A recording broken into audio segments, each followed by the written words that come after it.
देख रहे हैं 24 ND मीडिया। यहाँ होगी उसी की बात जो खबर होगी सच के साथ। क्योंकि दिल से दिल मिलता है तभी कोई काम करने में आनंद आता है। चुनाव लड़ा, दूसरी बात कहता था कि यहां अपना मकान बना के रहूंगा, क्योंकि उस वक्त उस चुनाव में मुझे यह कहा जाता था भाई आप ही की तरह एक अग्निवेश भी आया था यहाँ पे, और वो ऐसे ही कहता था कि भाई मैं यहाँ पे आप मुझे चुन लो और मैं यहाँ झोपड़ी डाल के रहूंगा। और मैंने वादा किया था कि नहीं, मैं झोपड़ी की बात नहीं करता, मैं अपना मकान आपके बीच में जरूर बनाऊंगा। परमात्मा ने आपके भाई की उस वाणी की लाज रखी। आज वो मकान आपके कुंडली के अंदर है, बलकार कॉलोनी में है। वो कॉलोनी में जैसे ही सबसे पहला मकान मेरा वहां बना तो लोगों ने उस कॉलोनी का नाम भी मेरे नाम से ही रख दिया। फतेहपुर में मेरा वोट है, सन 2000 में बन गया था। आज भी कहीं ना कहीं छोटी मोटी दबी जुबान में कोई भाई कह देता है, किसी ना किसी का समर्थक है, होते हैं। दूसरे जो हमारे साथी हैं, जो भाई हैं, जो चुनाव लड़ चुके हैं, चुनाव लड़ने की इच्छा रखते हैं, उनका कोई ना कोई भाई जब दबी जुबान में कहता है कि यार ये तो बाहरी है। भाइयों, मैं आप सबसे पूछता हूं, एक बच्चा आज जन्म लेता है, 24 साल में वह जवान हो जाता है, चुनाव लड़ने के लायक हो जाता है। आज 24 साल हो गए मुझे आपके बीच में आए हुए। आपके बच्चे विदेशों में गए हुए हैं, आप 5 साल में PR की बात करते हो, ग्रीन कार्ड की बात करते हो। आप विदेश में आप ये चाहते हो कि भी 15 साल में, 20 साल में वहां हमारे को मान्यता मिल जाए। अमेरिका में, कनाडा में, ऑस्ट्रेलिया में, तो क्या एक अमीन के निवासी को बंदराना तक आने में कितना समय लगता है? मुझे इस बात का जवाब दे दो आप। जब वहां भी इतना हक बन जाता है तो 24 साल में मेरा हक क्यों नहीं? मुझे इस बात का आपको पता है। तो ये बात, मुझे हर बात अच्छी लगती है, मैं ईमानदारी से कहता हूं। कोई मेरी आलोचना करता है मुझे बुरा नहीं लगता, कोई मुझे बुरा कहता है तब भी मुझे अच्छा नहीं लगता। लेकिन अगर मुझे कोई बाहरी कहता है वो तीर की तरह लगता है मेरे शरीर में,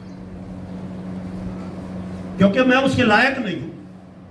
क्या बारी हो गया, हिंदुस्तानी तो हूं।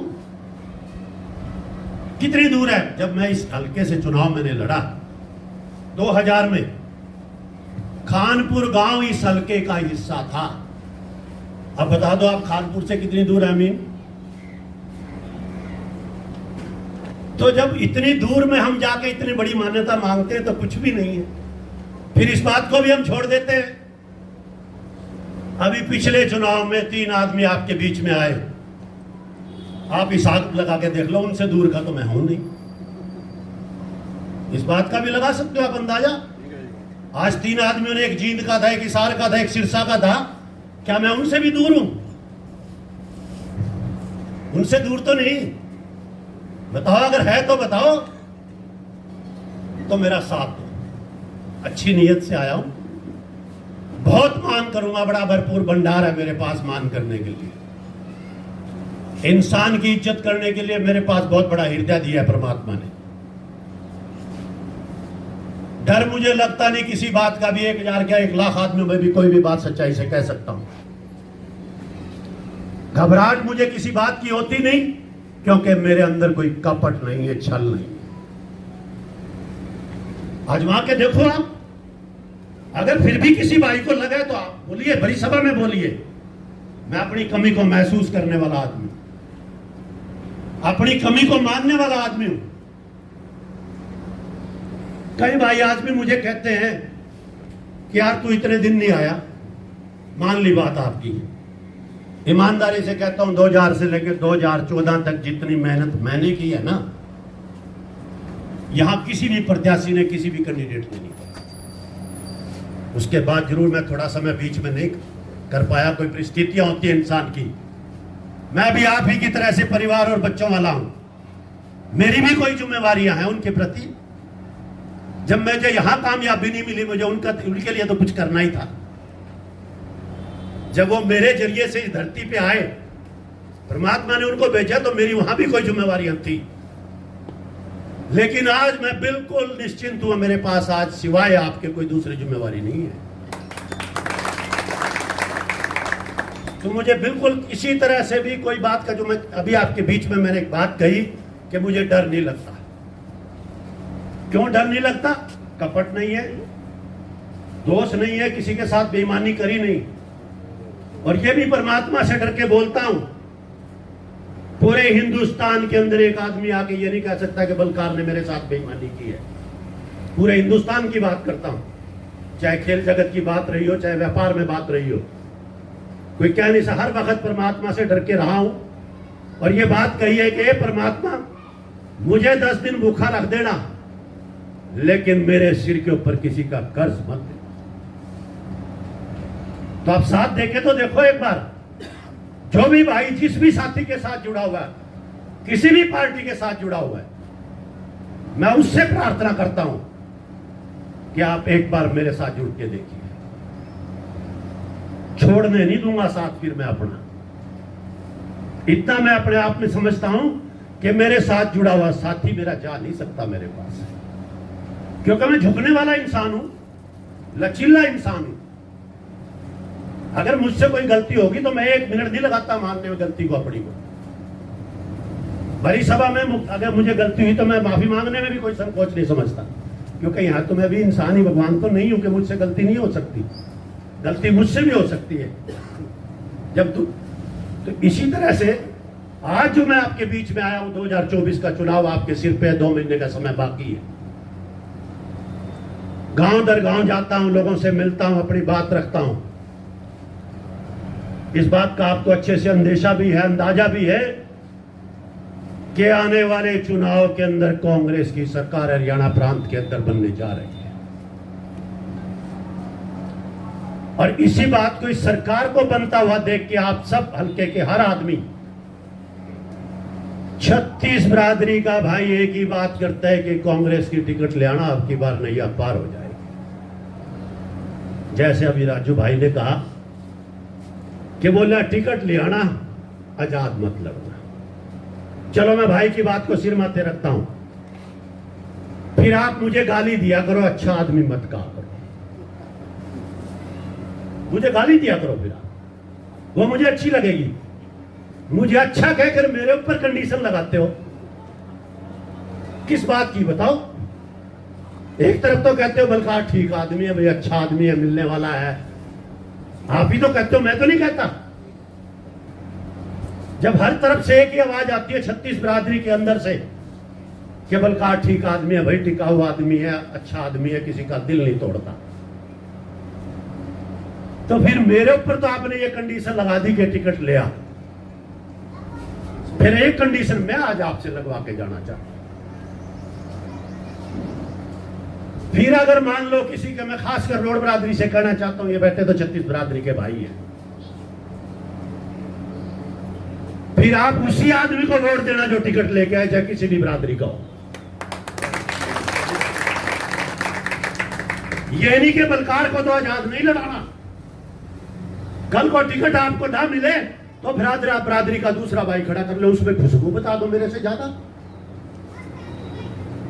भैया असूल में क्या खुशबू है, जब उनको आजाद बना देते हो तो मेरे में ऐसी क्या बदबू है वो बता दो।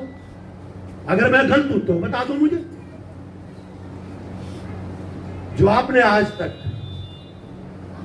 पिछले 6 प्लान के अंदर 30 वर्ष का कार्यकाल बीता है, उनकी खासियत बता दो मुझे, मैं वैसा बन जाता हूं। उनमें ये अच्छाई है, तेरे अंदर ये बुराई है। मतलब बहकावे में नहीं आना, जो मेरे से गारंटी लेते वो गारंटी मुझे आप देना आज। और अगर ऐसी कोई नौबत आए कि आपको अपना नुमाइंदा चुनना पड़े, तो फिर बलकार का अधिकार भी बनता है, बनता है भाइयों, बनता है ना। भाई औरों को देख लिया, मेरे साथ वालों को, चाहे वो सोने के हैं, चाहे हीरे के हैं, चाहे राम के, मैं नहीं जाना चाहता उस बात में, लेकिन उनको मौका दिया ना आपने। और मुझे अगर इस तरह आप इतना प्यार दे दोगे ना, मैं तो गर्दन भी घटा दूंगा आप लोगों के लिए, इतना भूखा हूं प्यार। भाई बलकार सिंह, भाई बलकार सिंह। और लड़के दिखाऊंगा लड़ाई लड़नी आती है। और बिना लड़ने भैया, बिना लड़े और बिना रोए तो माँ भी दूध नहीं पिलाती। देखो एक मौका, यह बात मैंने आपके बीच में इसलिए कही है, मुझे इस बात में शक नहीं है कि पार्टी मुझे टिकट नहीं देगी, लेकिन उसकी माया का तो वही जाने ना, वो मुझे किस रूप में देना चाहता है कि नहीं देना चाहता है, उसके बारे में तो वही बता सकता है कि मुझे वो किस तरह देगा, पार्टी टिकट पे देगा या आजाद उम्मीदवार की तरफ से देगा या नहीं देगा। हम तो कोशिश कर सकते हैं और आप भी मेरा साथ दे सकते हो। तो इसलिए निसंकोच होके मेरी दो बातों को सिर्फ आज आप ध्यान में डाल लो, या तो मुझे गाली दिया करो और या मेरा साथ। क्योंकि जब आदमी, आप भी, मैं भी तो आदमी की तरह आदमी तो हूं ही, शरीर में मेरे भी वैसा ही खून है जैसा आपके है। जब ये कहते हैं, जब आप सामने वाला आगे कहते हैं यार बलकार आदमी बहुत बढ़िया है, बोले वोट नहीं चढ़ते। आपको मैं एक बात चढ़ाने की बात कहता हूं, वोट चढ़ाने में ना तो करेल लानी के चढ़ाना है कहीं ऊपर, कोई करेल नहीं लानी, कोई और रास्ता नहीं, सिर्फ ये अंगूठे का इस्तेमाल तो करना है। जब ये औरों का दब है तो बलकार का भी दब सका है। पर मैं इस बात में भी दोषी नहीं मानता किसी भाई को। हालात ऐसे रहे, 2000 में बिल्कुल नया था, चौधरी ईश्वर सिंह का कर्ज तो लोगों ने उतारना था। उस टाइम लोग यही कहते थे कि भाई चौधरी ईश्वर सिंह ने बड़े लंबे टाइम तक यहां सेवा की है और एक मौका उनके लड़के को देके उनका कर्ज उतर जाएगा, आगे फिर वो करेगा तो खा लेगा, नहीं करेगा तो अपने घर बैठ जाएगा। 2000 के चुनाव की तो ये स्थिति थी। 2005 के चुनाव की क्या स्थिति थी, मेरे पास उस टाइम बहुत बड़ा हजूम था, बड़ी ताकत थी लोगों की मेरे साथ जुड़ी हुई। चौधरी भजनलाल जी प्रदेश के अध्यक्ष बने हुए थे और हर आदमी ये मानता था कि भजनलाल जी का नजदीकी है, ये बनेगा तो बहुत सारे काम होंगे। तो अच्छा जुड़ाव लोगों का मेरे साथ हुआ, 5 साल मेहनत भी की। लेकिन ऐसे ही जैसे आज चौपाल में बोल रहा हूं, उस वक्त जिस भी चौपाल में जाता था मैं ये बात कहता था कि भाइयों टिकट मिलेगी तो चुनाव लड़ूंगा, और अगर टिकट नहीं मिलेगी तो मैं आजाद उम्मीदवार बनकर चुनाव नहीं लड़ूंगा। मेरे साथ बहुत साथी जुड़े, उन्होंने मेरे ऊपर बड़ा प्रेशर बनाया 2000 के चुनाव में, 2005 के चुनाव में, कि जी इतना बड़ा हजूम है और आप आजाद क्यों नहीं लड़ते। मैंने उनको कहा कि देखो भाइयों, मैंने भरी सभाओं में ये बात कही है कि मैं आजाद उम्मीदवार बन के चुनाव नहीं लड़ूंगा।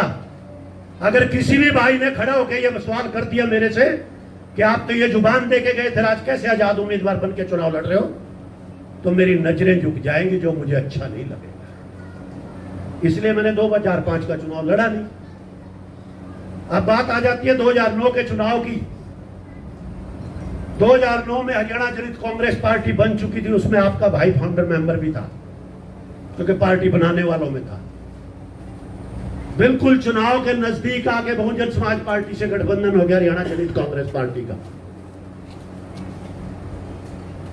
और जो वहां बहुजन समाज पार्टी का जो नेता था गठबंधन करने वाला, उसको कांग्रेस के बहुत बड़े नेता ने एक लिस्ट दे दी उठा के बहुजन वालों को कि आप इन सीटों पे अपना क्लेम कर लो। भी ये जो सीटें हैं उसमें पुंडरी भी थी, घरोंडा भी थी, समालखा भी थी, असंध भी थी। 18 टिकटें बहुजन समाज पार्टी ने ऐसी मांग ली जो बिल्कुल जो कुलदीप बिश्नोई की जान थी। अब मुझसे कुलदीप बिश्नोई बोलने लगा कि या तो बलकार गठबंधन तोड़ लो और या हल्का बदल लो। फिर मैंने अपने साथियों से पूछा, भाइयों क्या करना चाहिए। तब साथियों ने कहा, जी 25 साल हो गए आपको इनके साथ लगे हुए, और भी आपको अपने 25 साल के संबंध खराब नहीं करने चाहिए। आप इनकी बात मानो और नहीं सारी बुराई आप अकेले के ऊपर आ जाएगी कि बलकार की वजह से हमारी सरकार नहीं बनी है, बलकार की वजह से हमारा गठबंधन टूट गया। ये मेरी मजबूरी थी 2009 के चुनाव में कुरुक्षेत्र से लड़ने की। और एक ही महीना रहा था मैं वहां, ऐसा नहीं था कि मैं बहुत पहले चला गया था। वो 1 महीना रहा, उसके तुरंत बाद फिर पुंडरी में था। तो उस टाइम भी मेरे को साथियों ने यही कहा था कि भी आप ये काम कर लो। 2009 में जो विधायक आपने चुना, यहां इतने भाई बैठे, ईमानदारी से बताइए, क्या बलकार ने उसका विरोध किया या बलकार के किसी आदमी ने उसका विरोध किया? मेरे साथ जुड़े हुए हर आदमी ने दिल और जान से पूरी ताकत के साथ उसका साथ दिया था। 2009 की बात कर रहा हूं मैं आपसे।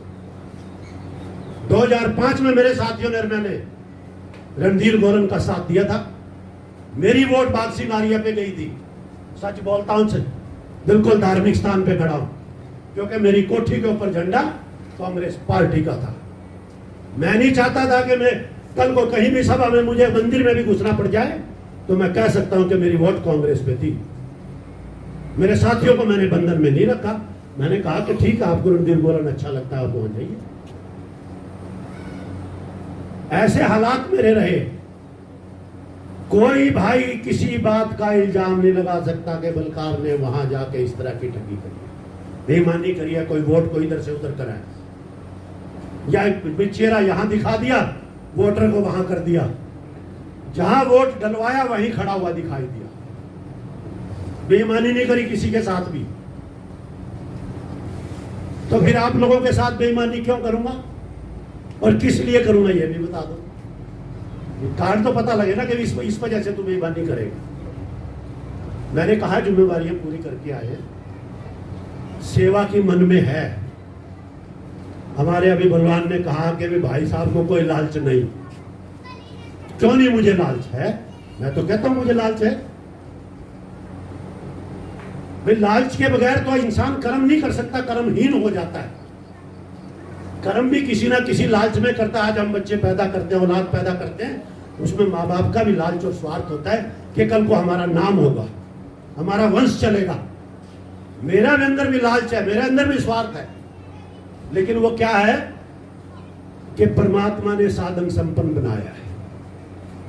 भी हम भी कुछ ऐसे सामाजिक कार्य करें, कुछ ऐसे काम करें अपने इलाके के अंदर कि जब हम इस धरती से रुखसत लें, यहां से जाएं, तो हमें भी पीछे लोग याद करें, यार वो भी कुछ आदमी करके गया, या वो भी कोई आदमी था।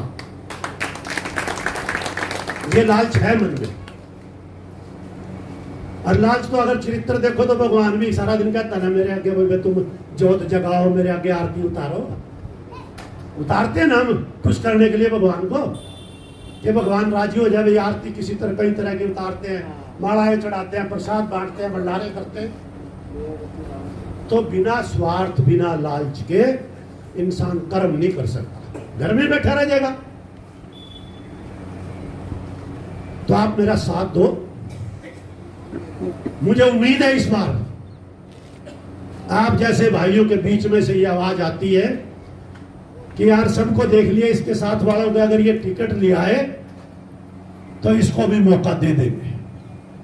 ये बात आती है, मैं भी समझता हूं इस बात को, क्योंकि टिकट पे जीत आसानी से दिखाई दे रही है, क्योंकि 36 बरादरी का साथ मिल रहा है कांग्रेस पार्टी को। तो सबसे पहले तो इंसान यही सोचता है ना यार, कोई चीज आसानी से मिल जाए, और अगर नहीं मिलती फिर ही आदमी लड़ाई लड़ता है, फिर भागदौड़ भी बढ़ाता है, मेहनत भी करता है, लेकिन सबसे पहले उसकी कोशिश होती है कि आसान रास्ता मिल जाए।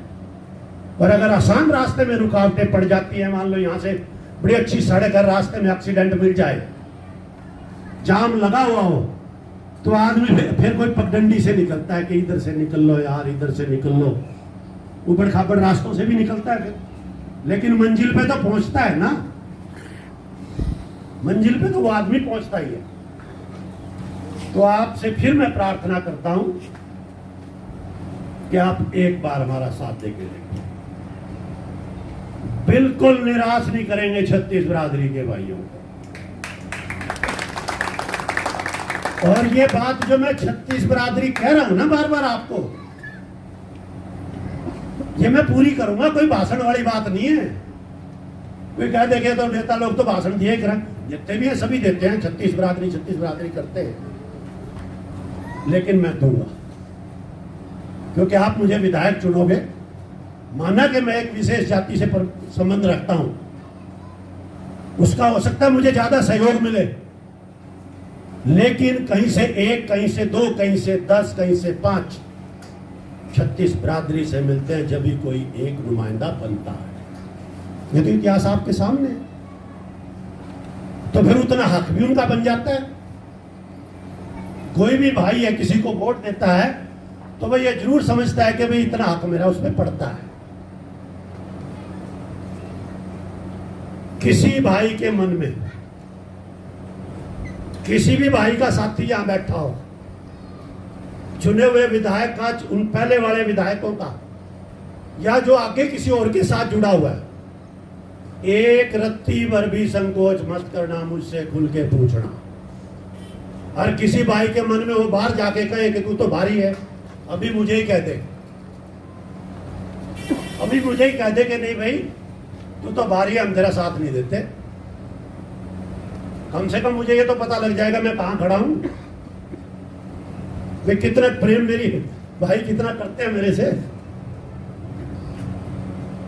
कांग्रेस पार्टी की हवा है, कांग्रेस की सरकार बनेगी।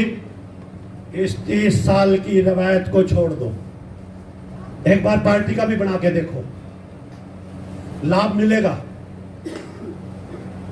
लेकिन पार्टी राष्ट्रीय होनी चाहिए, क्षेत्रीय पार्टियों का कुछ नहीं उठता, गया जमाना। राष्ट्रीय पार्टी के नुमाइंदे को चुनिए। मैं तो कांग्रेस का प्रत्याशी बन के अगर परमात्मा की कृपा हुई मैं आपके बीच में आया, फिर भी आपसे बहुत सारी बातें करूंगा। उस दौरान मैं आपसे वादे करूंगा वे मैं क्या करूंगा और किस तरीके से करूंगा, आपका पेट भर के जाऊंगा कि भी जो तरीका मैं बताऊंगा उसको आप मानोगे कि वाकई इस तरीके से काम हो सकता है। तो आपने इतने प्यार और प्रेम से अपने भाई के विचारों को सुना। किसी भाई को मेरी बात कोई बुरी लगी हो, अपना भाई समझ के, अपना साथी समझ के उसको बिल्कुल दिल से मत लगाना। उसका मुझे